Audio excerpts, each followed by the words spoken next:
Hello everyone. This is not a story for the faint of heart. Today, we will be stepping into the darkness of the most gruesome cases, where evil not only exists, but also leaves bloody and haunting traces. This is Real Gruesome Murder Cases, a series of true stories about murders that made the whole world shudder. If you are ready to face the cold truth in the gruesome corners of humanity, come with me to delve deeper into each case. Murder at Kasserine Pass. Murder at Kasserine Pass, the Bo-Chebka Road. Deep inside the Kasserine Pass, narrowed to little more than a camel track, along a dry riverbed and steep cliffs. Rooted in the pale sand, a grove of palm trees jutted out from the ground as if thrown down and forgotten long ago. The remnants of the U.S. 26th Regimental Combat Team used the shade of the palm trees to dig their foxholes. Covered in sand and blisters, men hacked until the exposed roots of the palm trees aggravated their progress. Collapsing, exhausted, they lay where they fell, swollen tongues aching for water. Lieutenant Myers walked among his men, giving words of encouragement, and promised water would arrive when teams returned from Ain Boudrias up the road. As an officer, he thanked and encouraged his men for their hard fight against the Germans. He hoped fresh troops, supplies, and ammunition would arrive by the next morning. But he couldn't make promises. Around 2 in the morning, a mule train arrived with water, and Lieutenant Myers saw every man drank his fill. Some even vomited after they drank too greedily. Others, familiar with working in the heat, sipped slowly and intentionally. Lieutenant Myers lay down in a foxhole as exhausted as the rest and drifted off to sleep. At 04:30, Sergeant Thicket woke the lieutenant for him to walk rounds once again. Walking from foxhole to foxhole, he leaned over and checked his men. In the dim light, low in the eastern sky, his outline became visible among the tall palm trees. Approximately 05 o'clock, a single shot rang out far to the left of his position. Lieutenant Myers clutched his chest and dropped to the ground.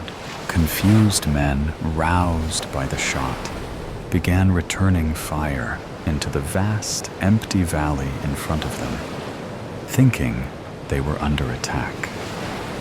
Less than a minute later, the firing stopped, and the medics pronounced Lieutenant Myers dead. Captain Williams Task Force. Welvert, February 21st, 1943. Criminal Investigations Division, North Africa. I surveyed the ground where Lieutenant Myers lay after he'd been shot. It's possible a sniper took advantage of the early morning light, but further examination of the body suggests the shot came from much closer. The bullet struck the lieutenant on the upper left side of his chest. Damage to the heart and lungs, terminal. Some witnesses report hearing one shot, while others heard 2 or 3. The additional shots could have been an echo or edgy trigger fingers, as reported to me.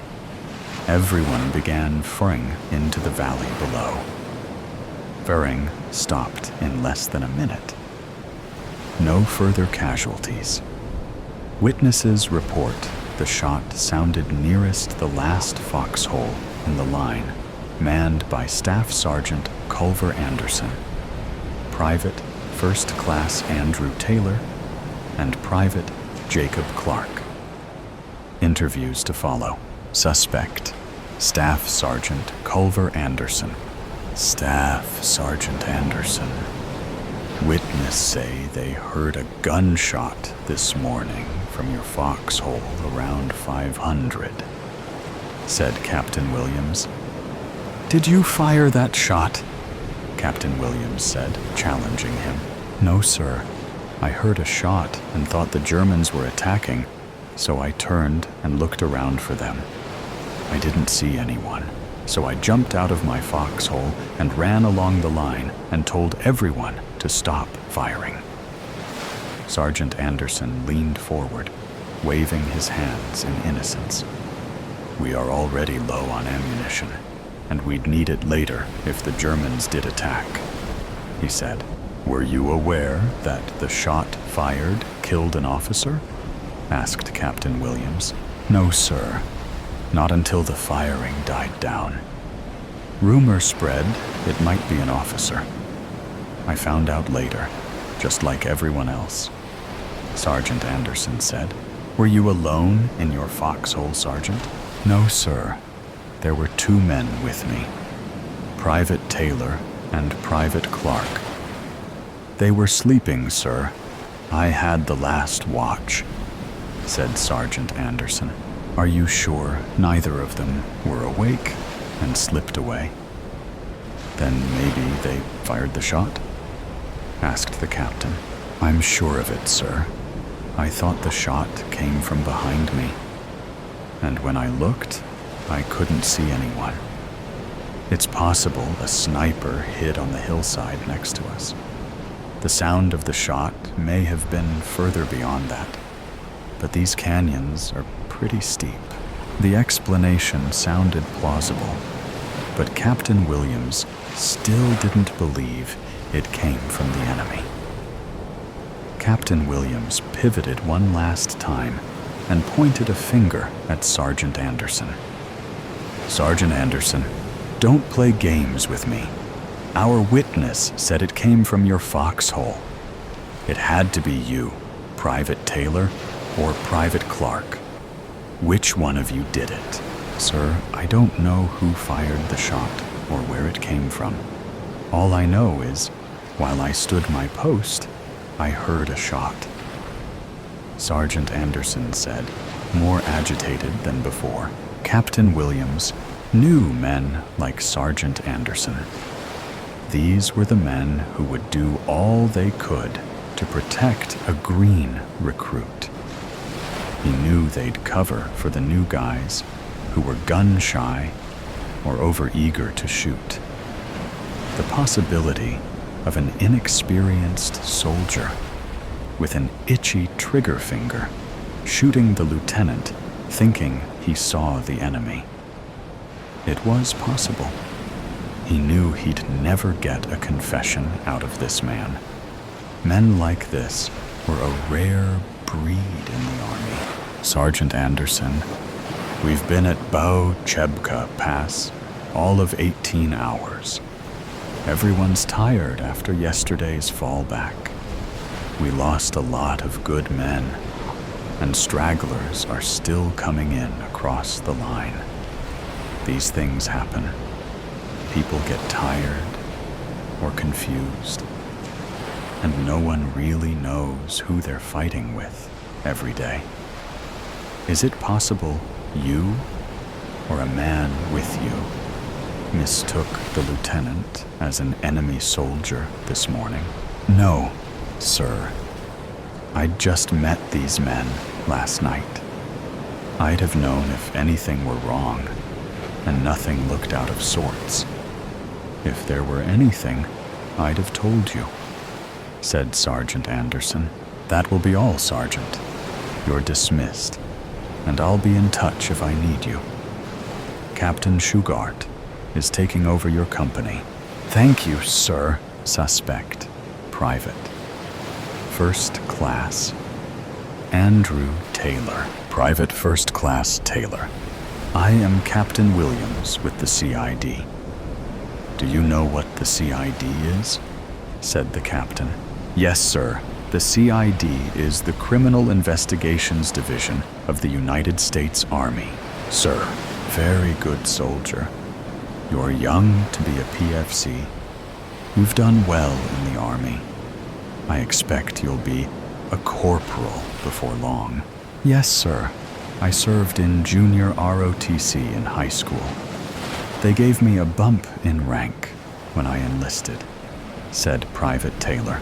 Wow, junior ROTC. You have the makings of an officer. Do you think you will try to be an officer someday? Asked the captain. Well, geez, sir, I don't know. I've never thought about it much until the war started. I thought I'd have to go to college first, said Private Taylor. No, of course not, son. Men of all ranks get promoted to second lieutenant. They're called field promotions. Have you ever heard of those? Well, yes, sir. I've heard of them, but I thought you needed to do something brave. I didn't think I've done anything brave yet.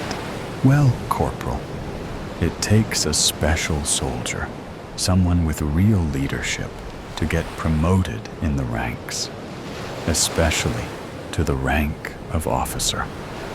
Captain Williams called him a higher rank to gauge Private Taylor's reaction. I'm only a private first class, sir. I have to wait a few more months to be a corporal. See, there you go. Honesty. Honesty is an outstanding trait to have as a soldier. I think we should make honesty a prime factor in the field commissioning program. Don't you? Said the captain. Well, I think so, sir. I think it would be important, said Private Taylor. That's good, soldier. I'm really glad you said that. And that brings me around to a question I have for you. Did you hear the gunshot this morning? Well, yes, sir. I heard it. Do you know where it came from? I'm not sure I know where it came from. It sounded nearby, but I couldn't be sure. I took the first watch and fell asleep around 2 a.m. You were sleeping. You had a rough day yesterday, and we lost a lot of good men. We lost another man this morning. What do you know about that? Yes, sir. It was a hard day yesterday. Private Taylor rubbed at his eyes as if trying to block out the images. I heard someone was shot, but I don't know much about it. Was it a sniper, sir? That's the rumor. Is that why I'm here this morning? Asked Private Taylor. Yes, Corporal. I mean Private Taylor. We lost a good man this morning. Lieutenant Myers died around 0500. The rumor is it came from a location near where you were sleeping. It's an unfortunate way to have a vacancy, but Lieutenant Myers died because of that shooting. Now we have a company without a lieutenant. We have a poor dead man who will never know justice. The truth will have to come out someday. If we could solve this mystery right away, things may just fall into place for the right person. Maybe even a new second lieutenant could rise through the ranks. What do you think about that? Private Taylor wiggled in his seat. He looked excited or uncomfortable. It was hard for the captain to tell. Honestly, sir, I woke up when the shooting started. I don't know where the shot came from, he said. Thank you, Private. I'll let you go, and if I need anything more, can I count on you to be honest with me? Yes, sir. Private Jacob Clark. Private Clark. I am Captain Williams, the lead investigator for the Criminal Investigative Division. Witnesses say you were near the location of the shot fired this morning that killed Lieutenant Myers. Is that correct? Yes, sir. I heard the shot. It was only one shot, said Private Clark. Do you know who fired the shot? Asked Captain Williams. Sir? Said Private Clark. The shot. Did you see who fired the shot? Asked the captain. I remember nothing. It all happened so fast, said the private. If you knew who it is, are you aware it is a crime to withhold information about the person involved? Yes, sir. Are you saying you know who fired the shot? Asked the captain. Sir, no, sir. It all happened so fast. Did you know that covering for someone is also a crime? Maybe you know who fired the shot, and you just don't want to say. It's called being an accomplice to murder, said the captain. The kid looked dumbstruck. I didn't know that, sir. Honestly, it all happened so fast. Did you also know there is a second crime being committed by the killer if they are threatening a subordinate to covering up a murder? It's called retribution. If someone you know is telling you they would hurt you or kill you for telling the truth about this killing, then creating fear of retribution is a crime. I didn't know that, sir. Yes, Private Clark. It is a crime, and a very serious one. We do not look kindly upon those who threaten retribution to subordinates. If you know anything, you are free to tell me. I will make sure you are safe from the one threatening you, and I'll have them removed immediately. Is there anything you'd like to tell me, soldier? I'm sorry, sir. I don't know what you mean. I was in my foxhole this morning when I heard this rifle shot, and I jumped. I don't remember anything after that. Then everyone started shooting, said Private Clark. The young man looked sullen and weak. He slouched in the chair, staring into the distance, 100 miles away. Pacing back and forth across the tent, Captain Williams looked into the private eyes. He'd seen this before, after a fight. Unfortunately, the captain felt each man knew something he did or didn't want to say. Confessions didn't come easy. Captain Williams thought about a case 6 weeks ago where a junior enlisted and a captain fought behind a bar in Morocco. The enlisted man should have been court-martialed and the officer reprimanded. Turns out the two men knew each other from high school, and they fought over a girl they both knew. Neither confessed to starting the fight, and no witnesses came forward. The answer stared him in the face, but the guys covered for each other. Captain Williams believed the same thing might happen here. He released the private and stood at the tent flap, trying to piece together everything he knew. The men on the line were all lying to him. That much he knew. Kasserine Pass, February 19th, 1943, as Rommel's 10th Panzer Division plowed through the defenses covering the Kasserine Pass. The 26th Armored Brigade and the 26th Combat Team dug in along the canyons, running west towards Thala, Tunisia. The Americans put up stiff resistance, then withdrew.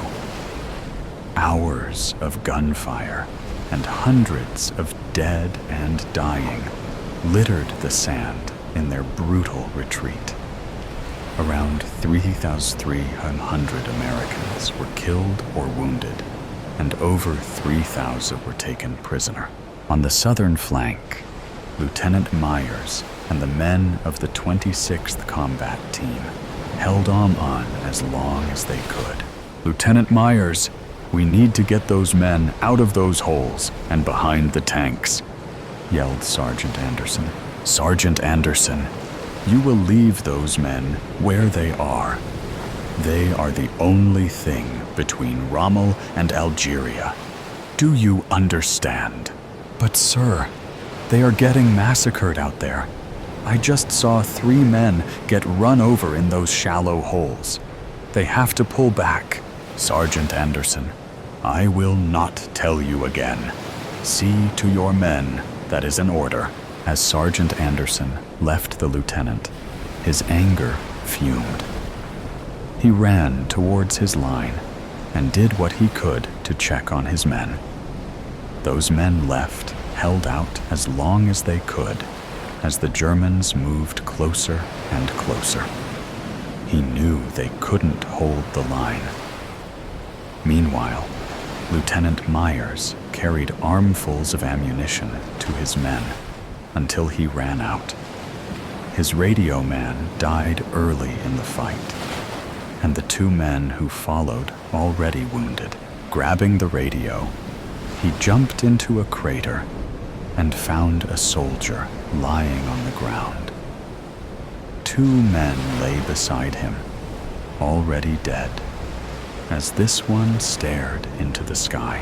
"Soldier, return fire," said Lieutenant Myers. "I can't, sir."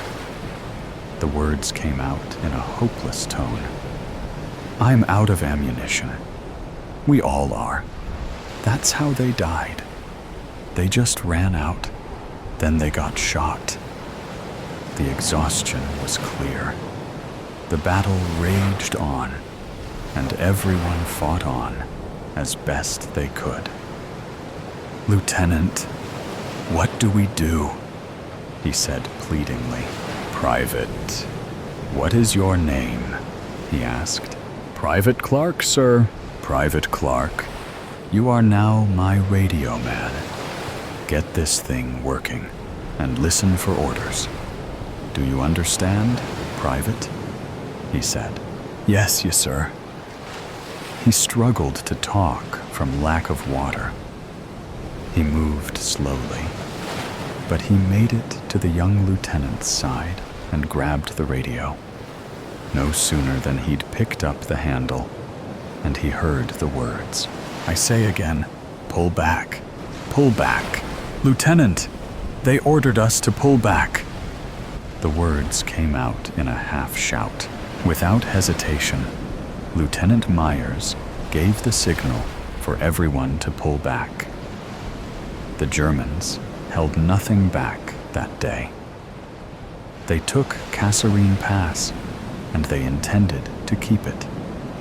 By nightfall, every man, not killed or wounded, pulled back to Buchebka Pass. The Germans came from the east, and Sergeant Anderson guided his men out of the fight. Lieutenant Myers directed them south and along the cliff walls. By midnight, they were digging in and waiting for reinforcements. "Private, get over here and start digging. 2 men per foxhole, all along this line. The rest of you follow with me," said Sergeant Anderson. "Sarge, when do you think we'll get some water?" asked a soldier. "I'm working on it. Even if I have to take the lieutenant's canteen myself, all along the line." The remaining 110 men dug in and waited for anything that looked like help. Tank and truck noises echoed through the canyon. Everyone felt on edge. "Sarge, what do you think happened today?" asked Private Taylor. "We suffered a loss today, kid." His expression mild and disappointed. "We suffered a big loss today." Sergeant Anderson kept watch as Private Taylor and Private Clark dug the foxhole. Private Clark fell silent and moved at half the speed of Private Taylor. Private Taylor nodded at the sergeant. They both looked at the young man, struggling to keep sand from falling back into the hole. A look of concern and understanding crossed the sergeant's face. Taking the shovel from Private Clark, he began digging and let the man rest. He finished the hole and told the others to get some sleep. Each man took a 2-hour watch, leaving Private Clark last. Midway through, around 500, a shot rang out. "Private, what did you just do?" asked Sergeant Anderson. "He wouldn't let us leave. We were there all day. He had to die." The rest of the men opened fire. Then the shooting died down. "We can't go back. We can't." Tears left dusty tracks down his face. The poor boy cried. "What do we do, Sarge?" asked Private Taylor. "We keep our mouths shut. That's what we do. I'll send him back to the aid station when they get here. He's done." The author created the thoughts and characters. This is a story of fiction. The events related to World War II have some factual information, but most details are from the author's imagination. Ransom. 911. "What's your emergency?" An operator spoke through the phone. "I need help. My parents were kidnapped," I screamed as I ran through the front door. "Can you tell us about your location?" They answered. "We will send someone over as soon as possible." "Yes, please. My house is located on Carnaby Street, and the building number is 544. I quickly answered. I could barely keep the phone up because my hands were trembling so vigorously. Some people in black masks broke in through my parents' window and kidnapped them. They just escaped now in a white van. I will let the officers know that. They should be close by now, so it'll be okay, the operator said, with a calm, reassuring voice. This helped me calm down a little bit. Before the operator hung up the call, they told me that the officers were here at last, and that they can take it from here. Around the corner of my street, 3 cars, flashing red and blue, speeded over. The officers had finally arrived. They parked in front of my house, and all of them got out of their cars almost simultaneously. I ran over to them to tell them about what happened, but they already knew the gist of it. Don't worry, kid. We have sent officers and even called in a helicopter to search for your parents, they told me. Though it might take some time because the vehicle is nowhere in this area. Hearing that, I started to worry all over again. What happens if they can't find them? Will I ever see my parents again? As those scary thoughts ran wild in my head, my phone started to ring again. The caller's name read No caller ID. I answered the phone and put it up to my ear. "Listen up and listen well," someone spoke. "We have your parents with us right now. If you want them to stay alive, you shall do exactly what I tell you." It was them. The same people who kidnapped my parents were now calling me through my phone. "I do anything. Just please don't hurt them," I exclaimed. "Good," they replied. "To save your parents, you will need to pay up a ransom of $10,000. You have a full week. If you don't manage to make enough money, your parents are as good as dead. And one more thing. If you tell anyone about this, we will know." I had no choice but to accept the harsh demand. If I didn't, then my parents were going to be killed. "Fine, I'll do. Give me 1 week," I replied to them. When they heard those words, they immediately hung up the phone, as if they were in a hurry.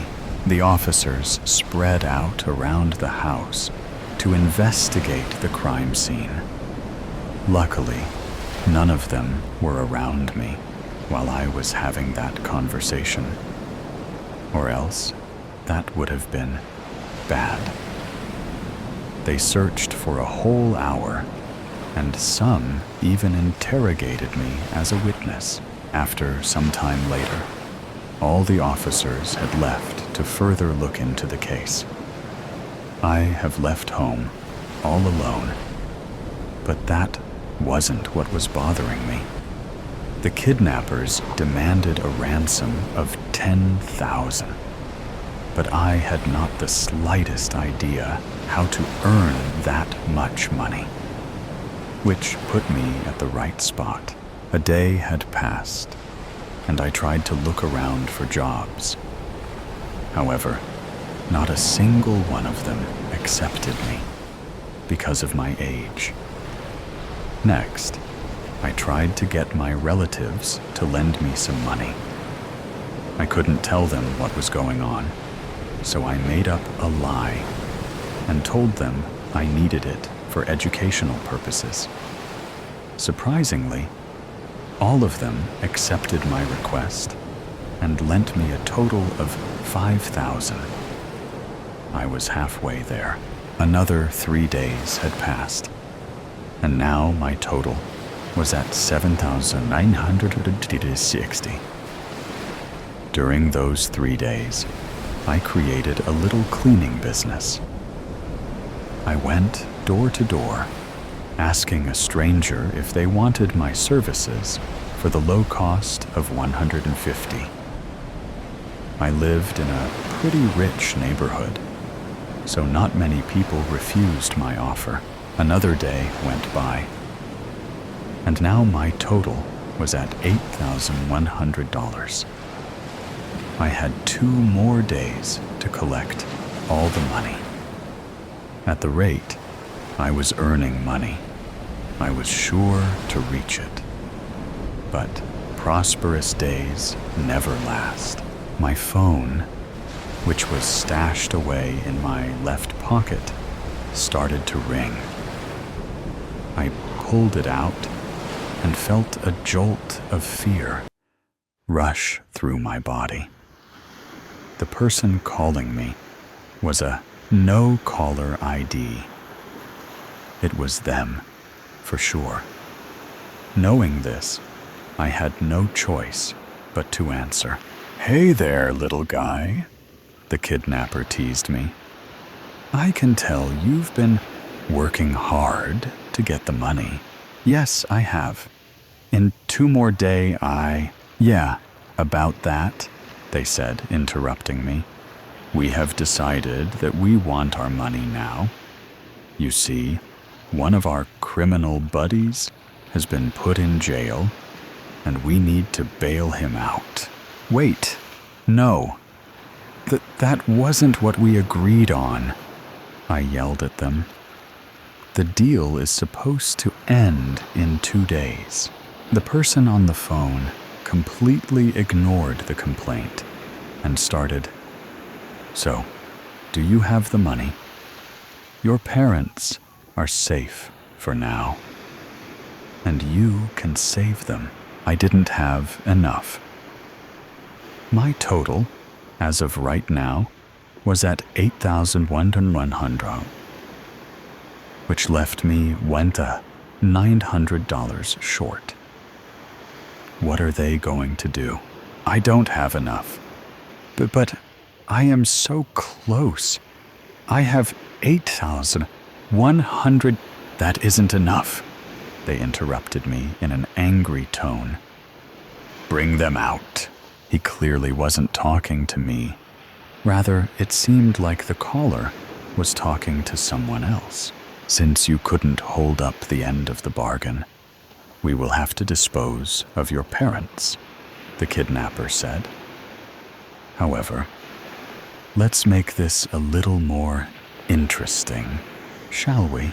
The kidnapper paused for a moment to collect his thought, while I was just standing there, processing everything he had just said. "I will let you choose who dies, either your mom or dad." As those words reached my brain, my heart almost stopped. "This isn't happening. You have 10 seconds, he said. "If you don't choose, they both die." My task was to choose which one dies, and it has to be between my mom and dad. If I didn't choose, they would both die. 10. The kidnapper started to count down. While this was happening, I was frozen in the midst of my raging thoughts. 9. What am I going to do? I have to choose one, or both of my parents are going to die. 8. How could I just choose one? I want both of them to be with me. But I needed to choose. 7. I need to choose, but I can't. I can't live in a world without both of them. I need them both. 6. I can't do this. I can't do this.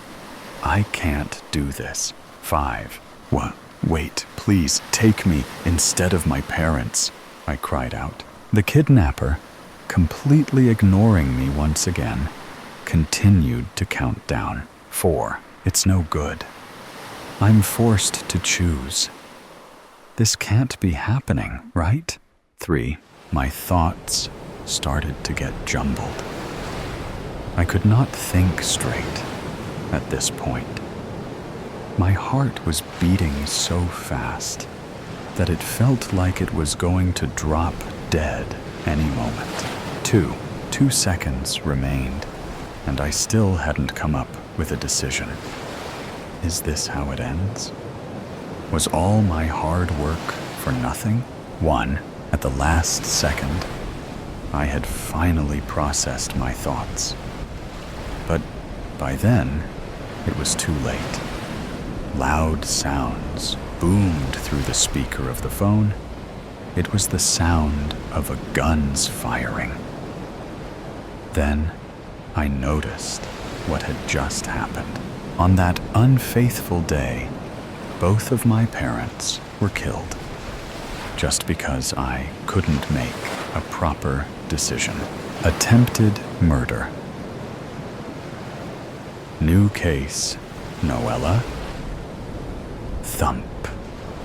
A stack of files in a manila folder lands on the desk in front of me, sending my papers flying. Great.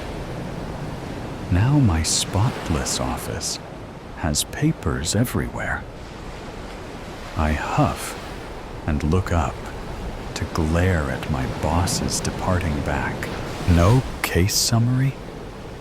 He turns back, talking a few strides into the office. and closing the door behind him. That's the good thing about being one of the top-ranking detectives in our firm. I get an office to myself.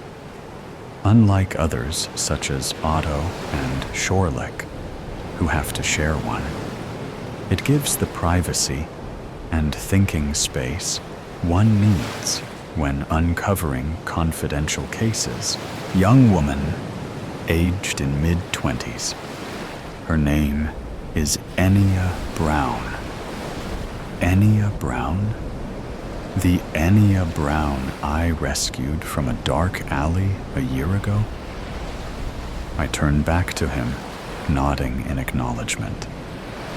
She's reported claims of stalking and attempted murder. Interesting.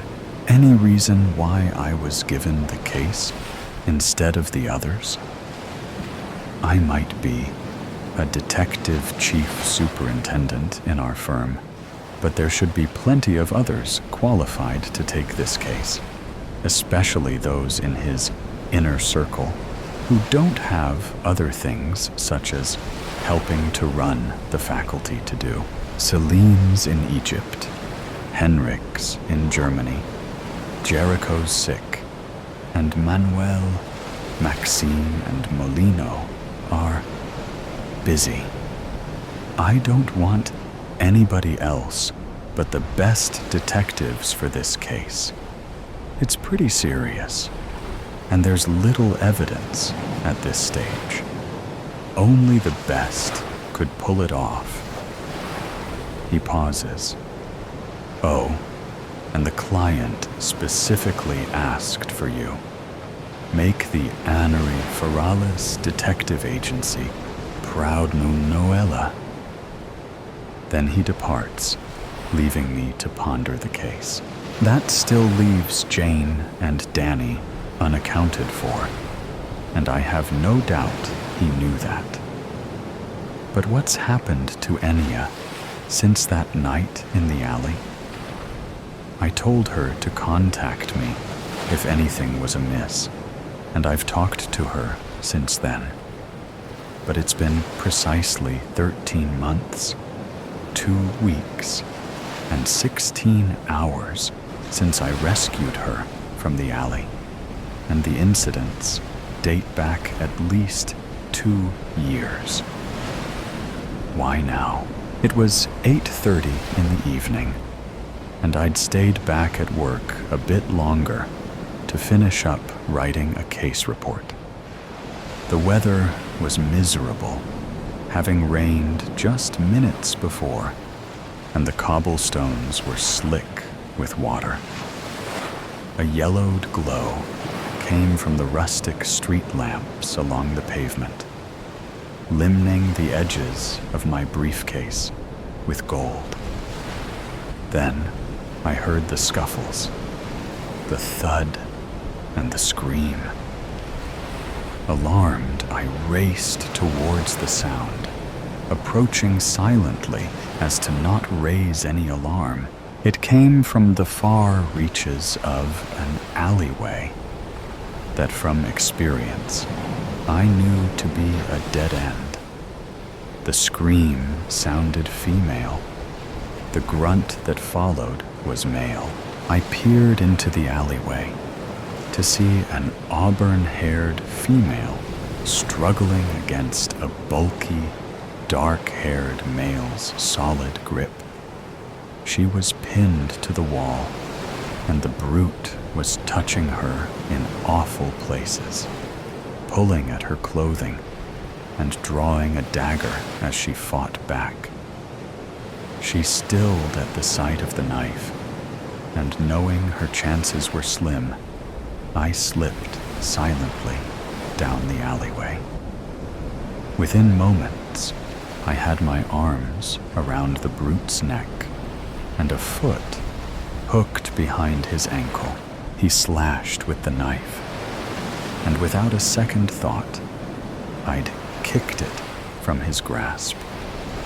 With the brute pinned on the ground and his neck held in submission, I choked the air out of his lungs, enough to render him unconscious, but no further. Quickly, I picked up my briefcase, glancing up to the young woman before me. She still hadn't run. "Are you all right?" "I'm okay, I suppose. Thank you." She looked away down the alley. "Will he be okay?" "He's just unconscious. He'll wake up in a few minutes, so we should head off. Do you need somewhere to stay?" She shook her head, but her eyes were distant. I shouldered off my coat, wrapping it around her shivering form. "Come on, girl. Let's get you somewhere safe. We'll get you nice and warm." Within 5 minutes, I directed her to a nearby hotel, had her swaddled in blankets and a cup of hot cocoa before her. She was too shaken to ask her any questions, but I could only assume what had happened. I remained with her for as long as I could, heading off home before my flatmate would worry about me. As I stood to leave, I retrieved a business card from my briefcase. "If you need anything, hun, just give me a call. I'm happy to help anytime you need it." I slipped it onto the table in front of her and quietly let myself out. The card on the table before her read DCS. Miss Noella Anderson, Anari Ferrales, Detective Agency, PH 0427738813, email noella@afta.org. Peeking my head into Skorlik Kuhn and Otto Schuster's office, it comes as no surprise that Otto is playing video games, and Skorlik is sitting on the windowsill reading a book. "New case, fellas. Briefing in my office in 10. An acknowledging grunt from Shorlick. "But I'm in the middle of the boss level, Noella. If you make me go now, I'll lose all my progress." Otto whines. "Suck it up, Otto. I've given you 10 minutes. That's enough. You shouldn't be playing video games anyway. You know that." He whines again, and I leave them to their activities, returning to my office. 10 minutes later, Skorlik enters my office, dragging a sullen Otto behind him by the wrist. We discuss the case, examining the details given and the evidence provided, both photographed and in hard copy. Skorlik and I figure out a plan forward, while Otto sulks. He'll confirm the DNA sample, while I trace emails and calls to Enya. Then we'll interview neighbors and retrieve security footage, then assemble the evidence and incriminate the offender. "What did you find?" I ask my co-workers. "DNA specimen confirmed," Skorlik says curtly. "Insights, Mr. Kuhn. There were a few sets of DNA on the letter, including Enya's own, but I narrowed down the suspect list to 2 brothers, Avery and Scott Lancaster, and another man called Jeremiah Hayes. They're the ones that fit Miss Brown's description. Mr. Hayes is suspected to be a friend of the 2 brothers. He could be involved with the case." Skorlik Kuhn sights back at his chair and glances at Otto Schuster, the other detective on my team for this case. "Anything new, Mr. Schuster?" "Quit the formalities, please. Nothing new, but I have a question." Skorlik. "Were both brothers' DNA on the letter?" "Indeterminate." "Why?" "Unconfirmed." "Well, I personally think the brothers are twins." "Just saying." "Any evidence, Otto?" "No." "Search the database, though. I get the feeling they are. I search the database, and sure enough, they're twins. Paternal twins at that. Huh, look at that. Otto was right. They're identical twins, which explains why it's determinate. They have the same DNA. Skorlik nods, and Otto grins smugly. Well, fellas, guess we have our list of suspects. I traced the anonymous threat emails and calls to Miss Brown, to Avery Lancaster's house, and areas that he's reportedly visited. Oh, and it's not listed in the case. But after she was cornered in the lane, the ID card was found on the unconscious man, and it said, Avery P. Lancaster, precisely the person all our other evidence has pointed to.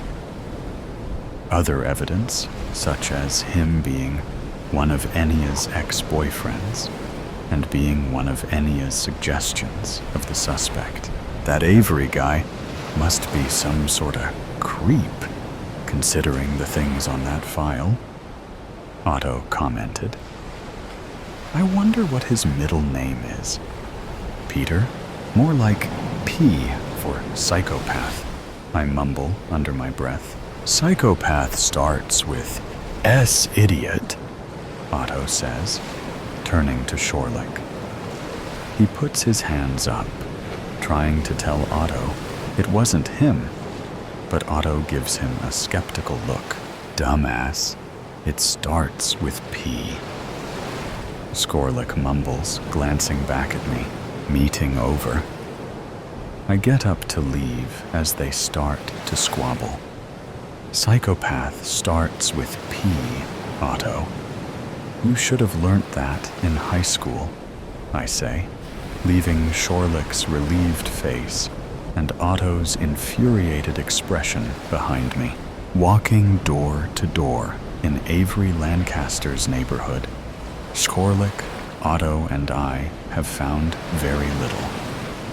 The young family that lives across the road said that he's a nice guy that tends to keep to himself, but they'd only moved in recently, so could not provide much detail. The lesbian couple and the old man living either side didn't know anything of interest. Overall, there wasn't too much evidence that they could provide, but they agreed to let us view their security feeds that had a view of his house. That only leaves interviewing Avery himself. Knock, knock. The hollow sound reverberates through my fist as I knock on Avery Lancaster's front door. Good morning. Is there anything I can do for you? Avery's puzzled face steps out from behind the door. Yes, sir. I am Detective Chief Superintendent Noella Anderson, and these are my colleagues, Otto Schuster and Skorlik Kuhn.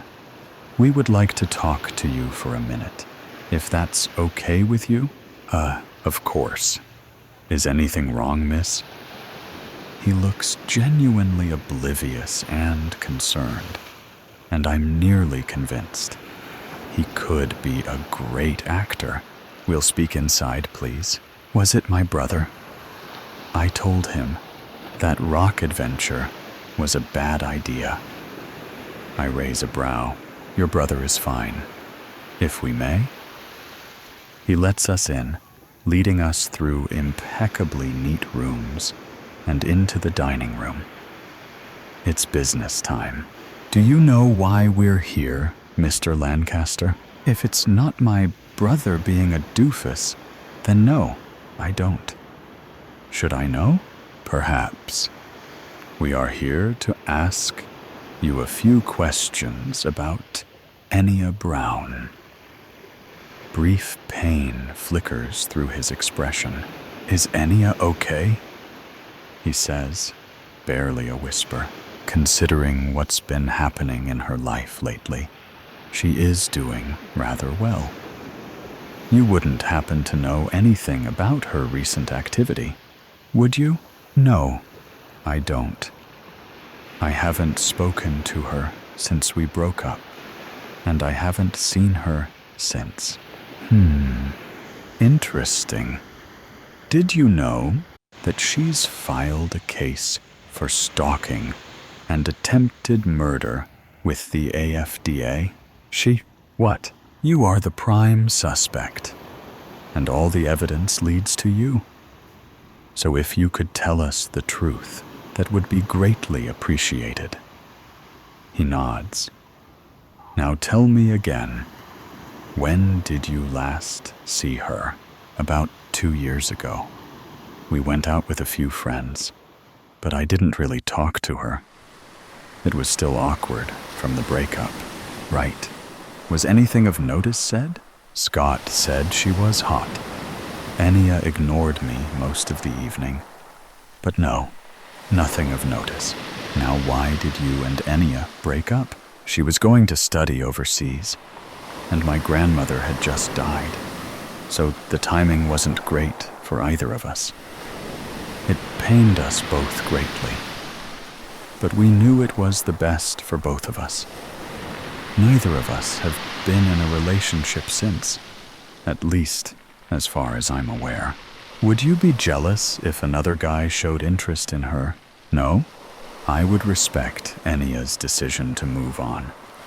She deserves to enjoy her life. Oh, come on, Otto bursts out.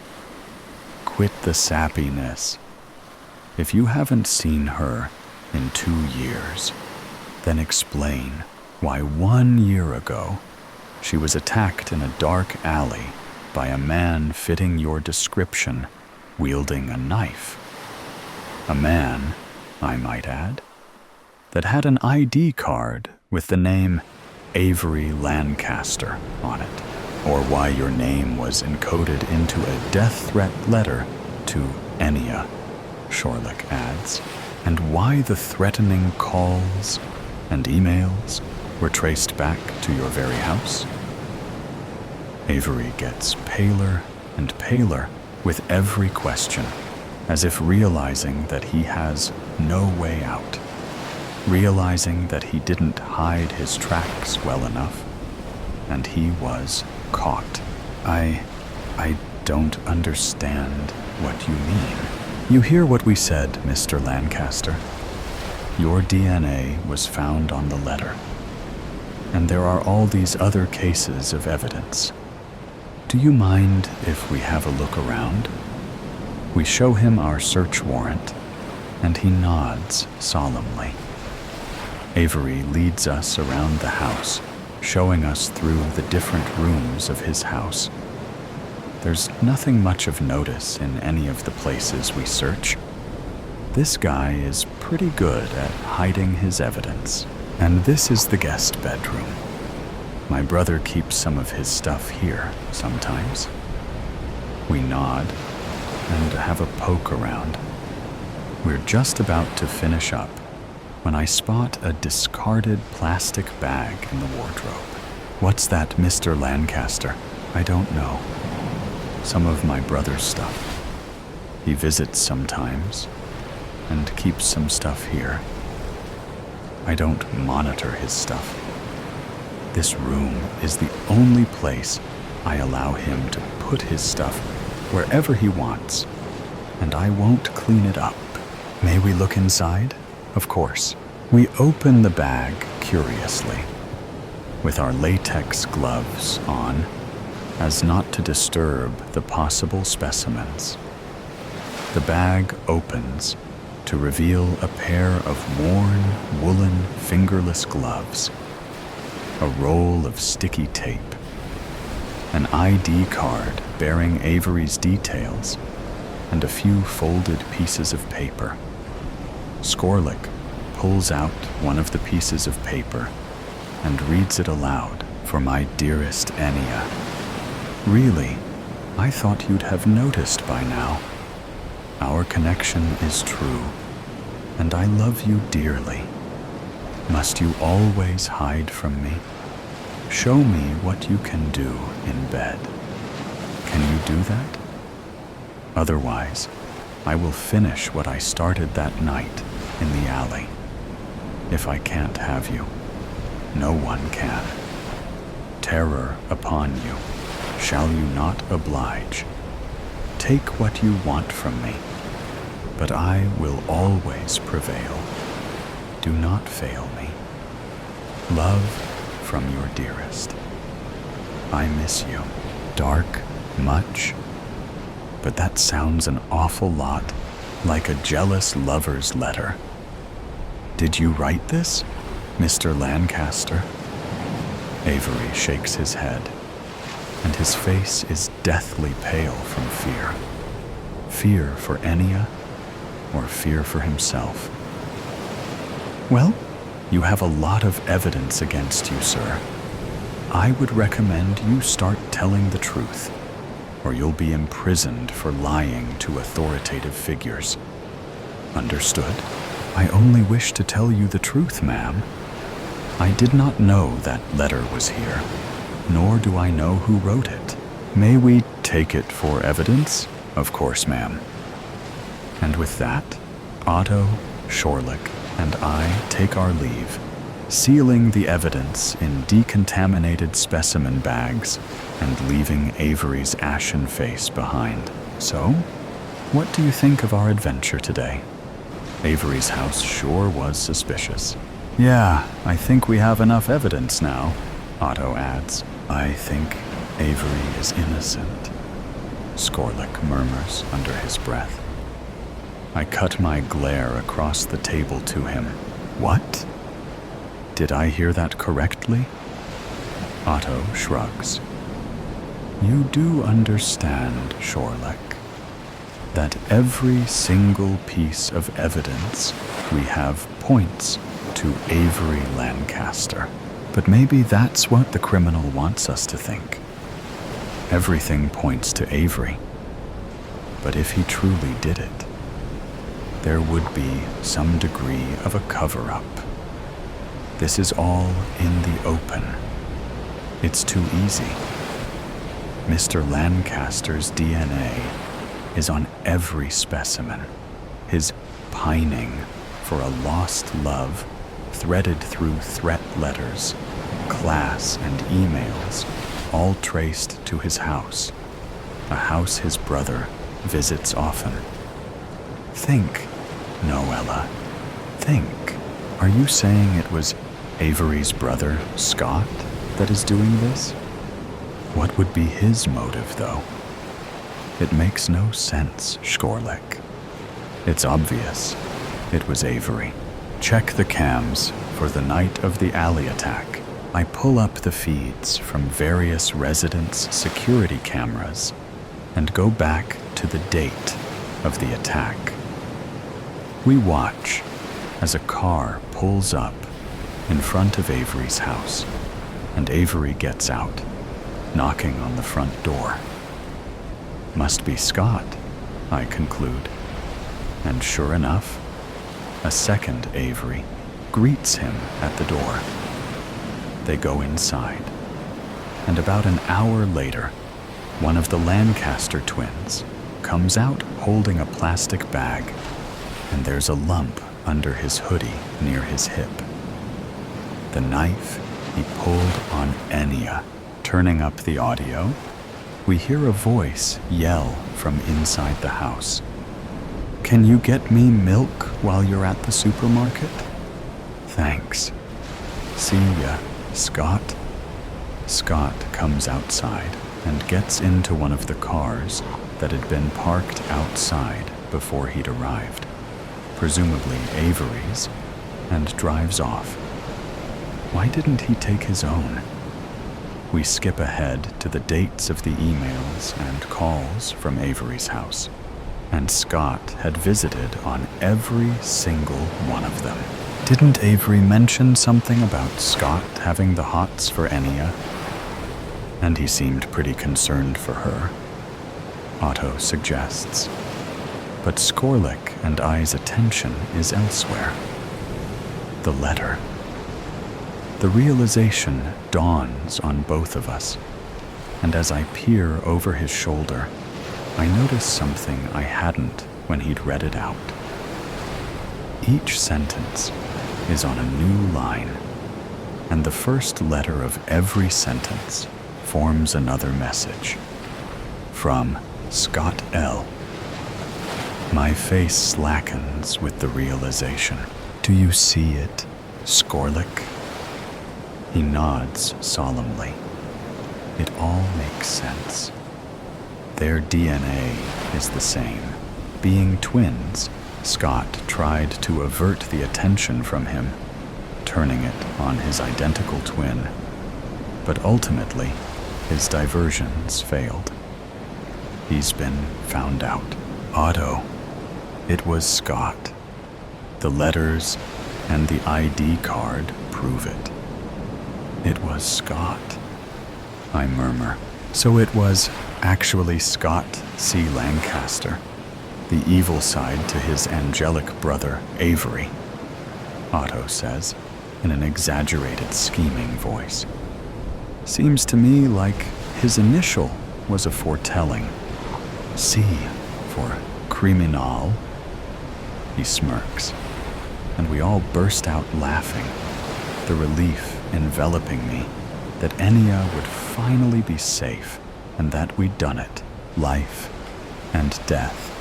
It took him 10 seconds to die. There's a lot he could have thought of in those 10 seconds. Likely among them was how he didn't want to die. There's a fear of the unknown in the heart of every human, an awareness that one day the end will come, that you won't have any control over it. Cultures around the world have stories of what will happen in death. Will you arrive at the pearly gates? Do you need payment for the ferryman to bring you to the afterlife? Or will you find yourself born again and again until you achieve enlightenment, regardless of what he believed in life? In the final moments, did it bring him comfort? Did it bring him peace? Or did he think of the past? Living by the lake, first fearing its depth as a tadpole before emerging as a conqueror, reliving the carefree moments of youth, of the rocks and sand between toes, and the sap from climbing trees, growing up with first 2 parents, then only one, knowing the sorrow that it can bring to one so young. Long nights at the bonfire, first with families, then with friends. The first look, the fire-glow skin, and the reflective eyes. With her came quick smiles, soft hands, and first times. The boy becoming a man as nights lengthened and the sky darkened. She left with the autumn breeze, and he left that lake too. He woke early and trained and marched. He climbed 4-meter walls, crossed ditches, spent hours at the firing range, and completed field exercises in combat gear. Discipline and mental fortitude brought on new meaning. And then they weren't exercises anymore. He would not have lingered on his military tours, but he would have seen faces of his comrades, dead and alive. With those that couldn't be saved, there'd be the guilt, the sadness, the regret. With those who survived, he'd always have a bond. His superiors who directed troops across the land. Civilians he had helped, who he hoped were doing as well as they could in a war-ravaged country. Together, they had molded him into a man with iron will and direction, rough around the edges, with kindness deep within his heart. It was a life that he'd relived in nightmares. When he left the military, he came back to the lake. Its calmness was a balm for his soul. Watching over it and the people who surrounded it calmed his mind and steadied his heart. His work was now to protect and serve the people, to wear a different uniform. He was wearing that uniform as he died. Would he be thinking of his family? He'd never been much of a cook, and he spent many nights at the Main Street diner. She too had come back to the lake, escaping the corporate ladder for the hustle and bustle of the small town, taking over the diner from the previous owners. They sat at the same table, night after night, week after week, month after month. She was a strong woman, able to stand on her own 2 feet, and with him as an equal. They'd chosen to walk their paths together, 2 homes and hearts becoming one. She'd know that this was a possibility with his work, and had never failed to say goodbye as he left.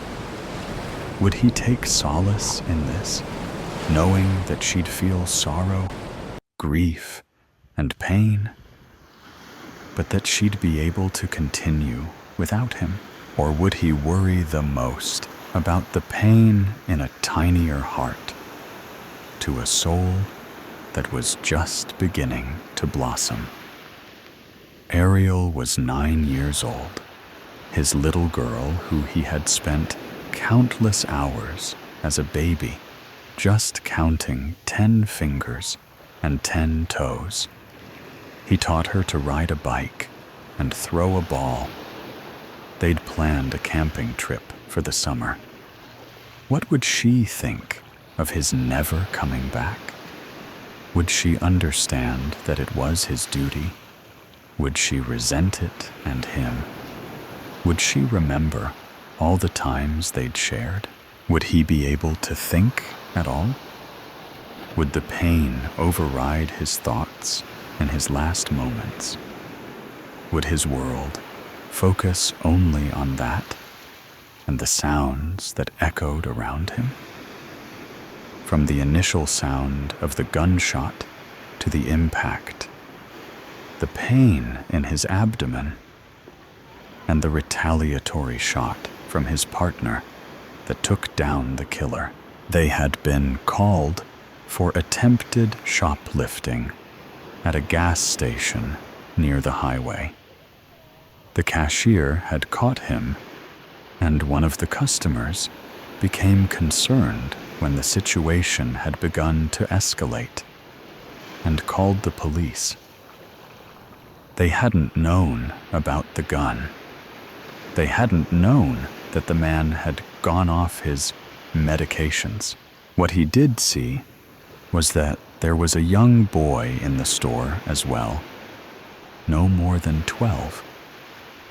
Felix had gone in to get snacks while his dad filled the truck with gas. It was at him that the gun had been pointed in that moment. It was Felix that was saved when he died. Was it Felix that he thought of? The young boy he'd sacrificed his life to save. How would he spend his second chance at life? Would he go to the funeral and see the little girl crying in a black dress? Would he see her around school as his eyes closed for the last time? Would he see into the future? Felix becoming Ariel's self-appointed big brother and guardian, forever tied together by tragedy.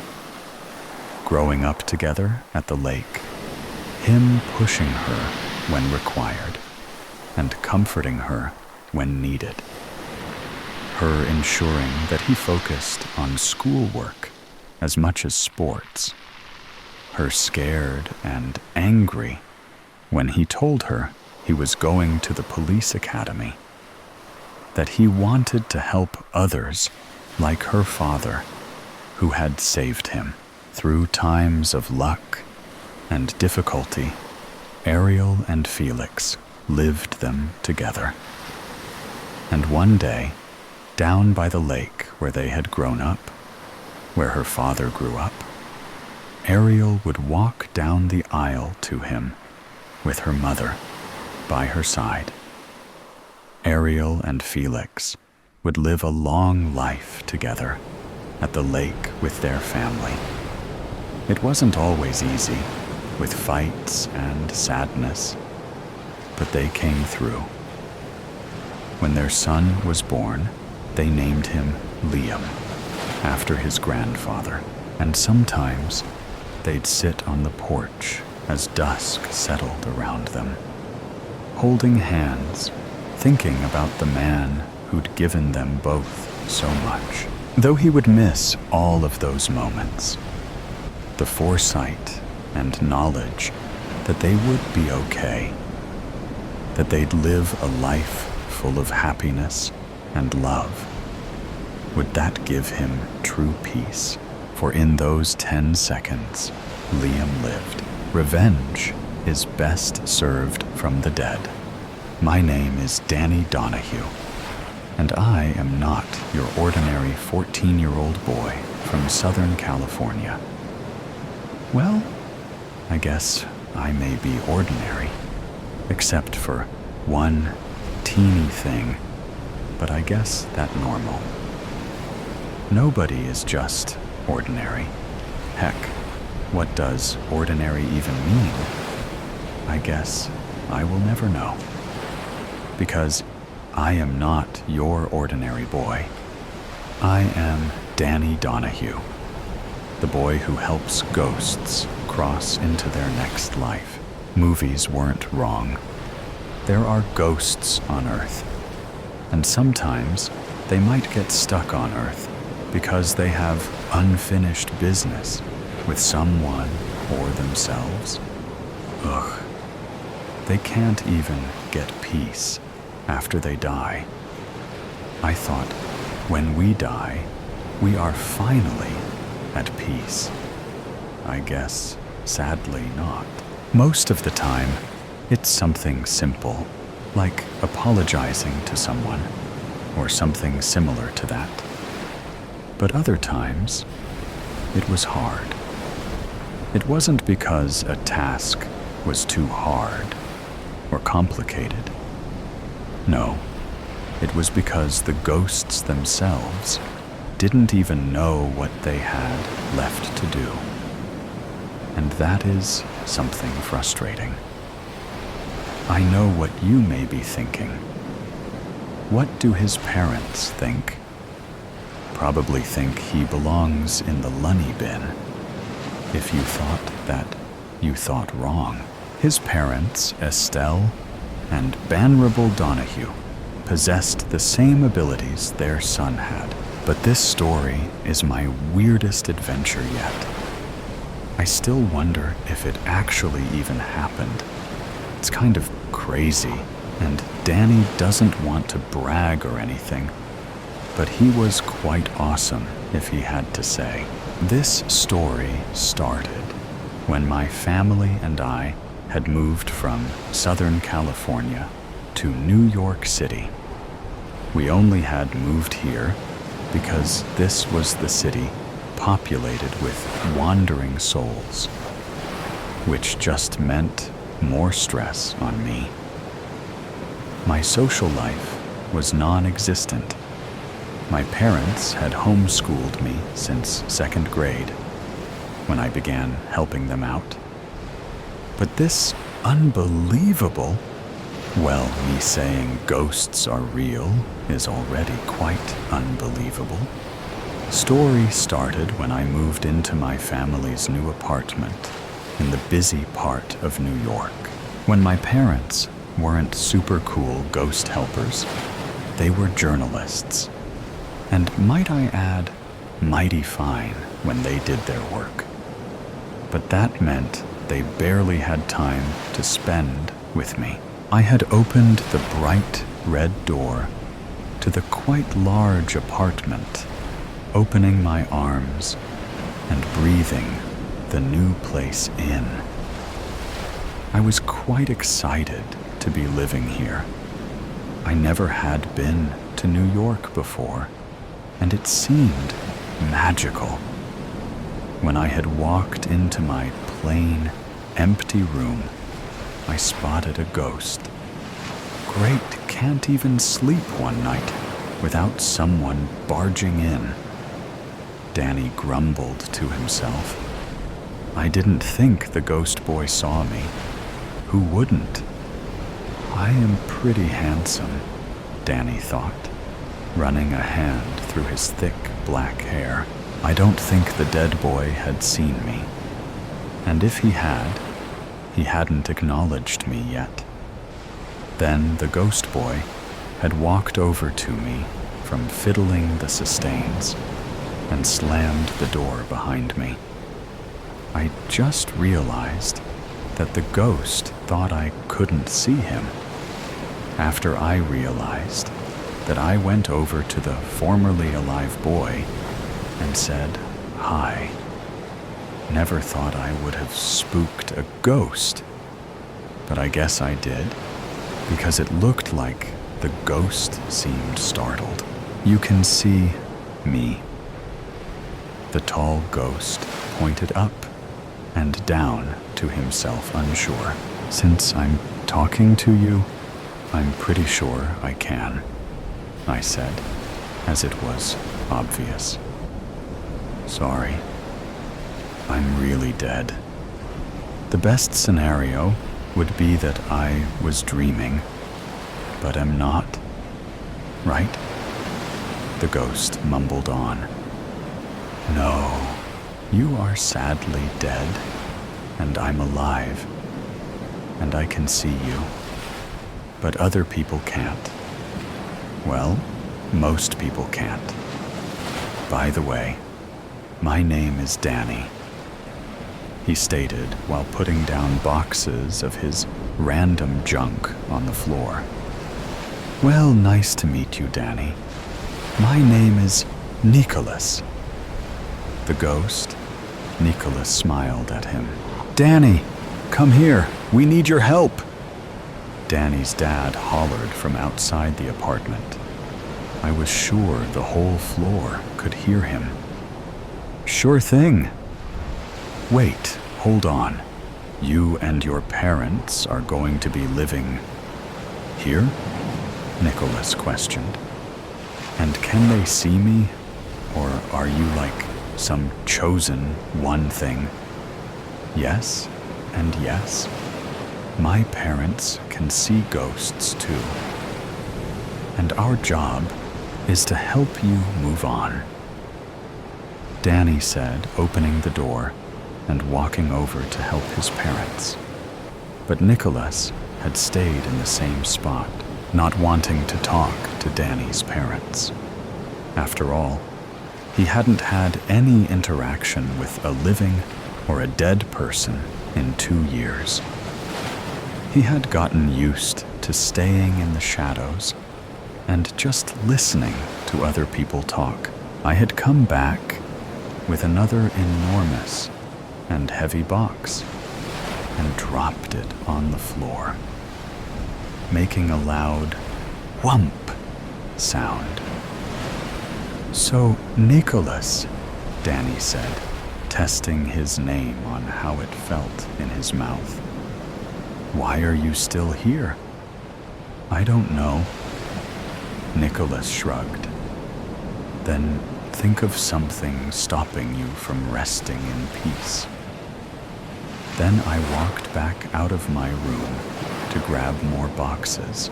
I had told my parents I had to set up my room and didn't want them to see it. Only after I finished, so I would have an excuse to stay in my room. And plus, Nicholas didn't want to see my parents for some reason. Nicholas and I talked in hush whispers for hours that day, but he still couldn't think of any reason why he would still be a ghost. But a ghost, technically, is a person who is only partially dead. But he could think of anything. I had, though, learned that Nicholas was 47, but he had died 2 years ago in a drowning accident. I had urged him to tell me the reason for how he drowned, but he didn't say. Until an hour of my excellent persuasion, he told me that he couldn't swim and died before anyone got to him. I always knew I had good convincing skills. A couple of days passed, and still nothing. Danny just wanted to bring Nicholas to his parents, but Nicholas always refused. Ugh, if I went up to him, they would have probably figured out the reason for his reason to stay with the living. Okay, Danny, I think I might know why I am not really dead yet. Nicholas huffed out. He seemed slightly embarrassed, but more so angry. Finally! Been waiting for this for a while, Danny said, stretching back on his chair, taking a break from an easy he had to complete by 2 hours.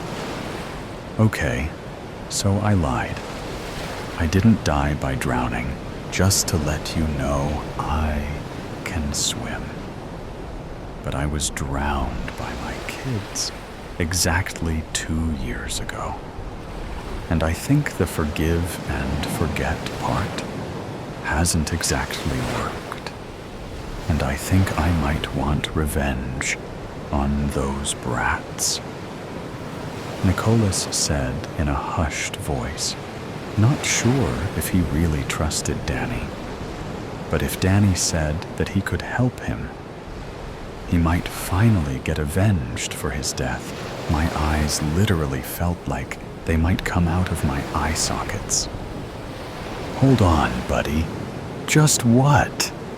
Danny said, shock clearly visible on his face. The ghost I always helped had simple tasks, and maybe once in a blue moon, it might be a little interesting. But this was just out of this world crazy. No more like out of the universe. So basically, you're telling me that you were some rich dude with spoiled brats for kids, and then when you were about to die, you decided to change your will so that your sister gets most of it? Danny asked, still thinking this was a really small reason to kill your dad, even if he was a billionaire and didn't even give you 1% of it. Yes, but you see, before I could change the will, they somehow found out about me changing it. So they killed me, so they would get over 80% of my money and estate. What happened to your wife? Danny wondered. She died a year before me, Nicholas said, with a sad smile, probably remembering his wife. So what do you want to do? I'm assuming you want payback, Danny said, raising an eyebrow. Yes, and I have been planning it for 2 years, so it's basically foolproof," Nicholas said with a smile. "Family drama." Danny chuckled a little while thinking this. Then, that day, Nicholas told me what he had in mind, and I am not going to lie. It was quite clever. I guess when you have 2 years to think of a plan, and not any plan, a plan to get revenge on your killers, you would want to perfect it. Nicholas had been living in Danny's room for almost a year, and since Nicholas started living in this apartment, he always scared future tenants. Except for the Donahues, because they could see him. The strange thing was my parents still hadn't spotted Nicholas yet. Strange indeed. Nicholas had been living in this apartment specifically because it was right next to, you would never guess who, his kids' apartments. Every time he saw them, he felt sadness for what he let them become. But then the sadness turned into anger, and his blood started boiling whenever he looked at them for what he did to him. The next day, we started putting Nicholas's plan into action. But for one part of it, I had to borrow something from my parents without raising suspicion. I had to borrow a special drink that if a ghost drank it, they would be invisible, but be able to touch not too heavy stuff. I thought talking the elixir would be difficult, but it proved to be easy, since my mom was out meeting some new friends she had made, and my dad had gone grocery shopping. So I took the elixir with ease. After he got it, he gave it to Nicholas, and Nicholas slurped the dark bluish liquid down with one gulp. "Slow down, Nicky. You don't want to get a stomach ache," Danny teased. "First off, don't call me Nicky, and second, I am too excited." Nicholas seemed exhilarated. After the Donahues' concoction started settling in Nicholas's body, they tested it out to see if it really worked. They even tried the classical ghost picking up book thing, and behold, it worked. Almost as if Nicholas were alive. After that, Nicholas was extremely giddy and excited to get his plan in motion. After what seemed like half an hour, I finally thought we had enough of the playing, and now we had to get the work done. Nicholas had passed through and walked into his daughter, Stella's apartment. It had the same layout of which the Donahues' flat was, but theirs was more on the old side, whereas Stella's place was more modern and high-tech.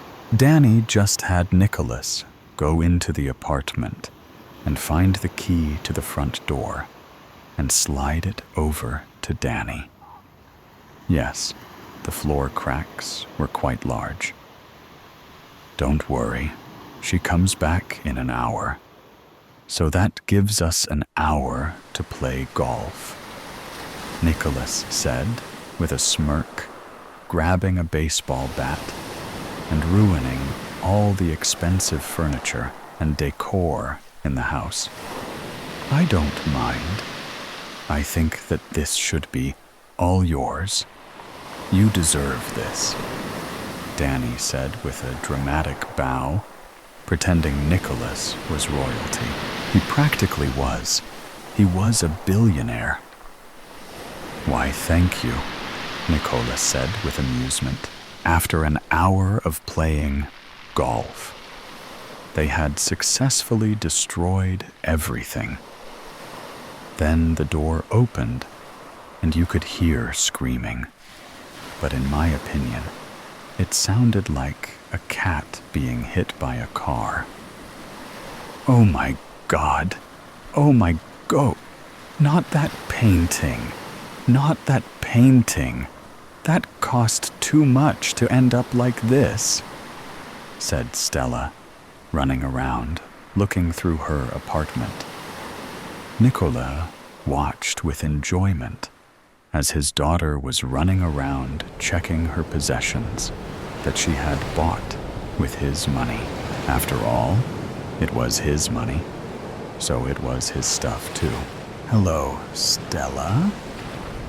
I hoped you learned a lesson about why you shouldn't kill people, especially not family.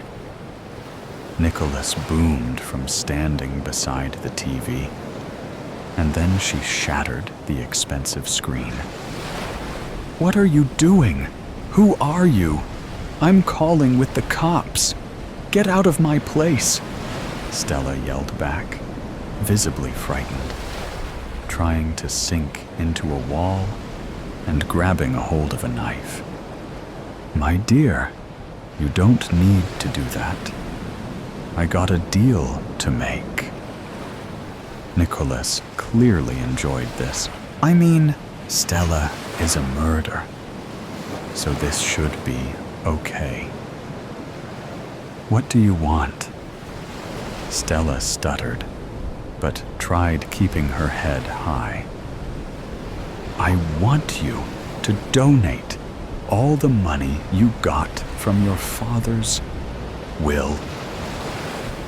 Why is this your concern? Stella sneered back, still nervous. Don't you cut me off again, Nicholas shouted. The second thing you must do, or I will follow you and haunt you, even in your sleep. So don't you dare disobey me. The second thing you must do is that you and your brother, Jeremy, will have to go to the police station and tell them you committed the murder of Nicholas DeRosa. Understood me? Nicholas seethed out. Stella just grunted and walked out the door, slamming it shut before she left her apartment. Then, Nicholas walked out of the bathroom, where I was hiding behind a shower. I know it's not the best place, but still, you did good, Nicholas. Danny smiled at him, and Nicholas beamed out a smile so bright it would make the sun look like a little flame compared to Nicholas. Nicholas and Danny did the same stuff to Nicholas's son, Jeremy DeRosa. Nicholas and Danny had to repeat this routine for 2 weeks before Jeremy donated his part of the will and went to hand himself in to the police, which meant Stella only had little time left before Jeremy told the police what happened. After a week more of Nicholas's and Danny's torture, Stella couldn't take it anymore. She went to donate her money and hand herself in with a miserable face. She only handed herself in because Nicholas had haunted her so bad that she couldn't even close her eyes to sleep. And she looked and acted like a zombie. After 8 months, I guess that's it, Danny said to Nicholas, who was about to go to the life after death. I guess it is, little buddy. Thanks again. I never thought Jeremy and Stella would be put into prison, but I guess they get their karma. Nicholas thanked Danny. Jeremy and Stella had a trial, and this time, Nichols made sure they didn't just pay the money and not get charged with anything. After 8 months of watching court fights happen both of the DeRosa kids, well, they aren't really kids, got sent to prison. Goodbye, Danny. Thank you so much. Hope you have a happy ending to your life, Nichols said as he vanished away into thin air, into the afterlife. You may think the story ends here, but you're very wrong. The DeRosa kids had mysteriously died in prison, and they realized that Danny was helping their father scare them. So now the DeRosa kids were after me. And I am now basically a runaway. That I am even on national television. So proud of myself. Stella and Jeremy are coming to kill me for messing up their lives. And I am so going to end up dead meat.